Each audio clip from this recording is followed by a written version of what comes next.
not many people check out their back a lot, right? It's hard. It's hard to get back there and see things, right? So you're going to be working on people, and you're going to see stuff. You're like, hey, what's that? What's that dark spot, right? And that dark spot being a mole. Abnormal moles may be malignant melanomas. Those are two bad words. Malignant is a bad word and melanoma is a bad word. You put them together, that's super serious. And so you as a therapist, if you see something that looks suspicious, what did we just talk about? The importance of referring people out. This is definitely refer someone to a dermatologist to get this checked out. And what are you looking for?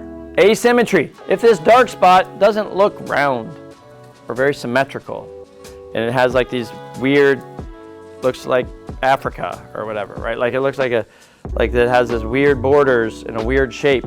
If it's raised, it should be raised equally all the way around, not like raised on one side but not on the other. Different shades of brown or black, like the color almost isn't uniform. If it's bigger than 1/4 of an inch, it has gotten bigger since the last time I saw it, or it changed color, or it did something weird, right? Like it's a different shape. If you see it evolving, these are all reasons to encourage the client to have the abnormal moles medically evaluated. People die of malignant melanoma.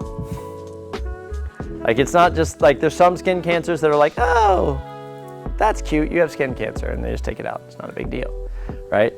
This is a big deal one because it'll spread to everywhere and people die from it. Right? So this is a responsibility. Guess what? Your responsibility just increased because your knowledge just increased. Right? Now when you see that in student clinic and you see there's some issue, now you are responsible to say something to the patient.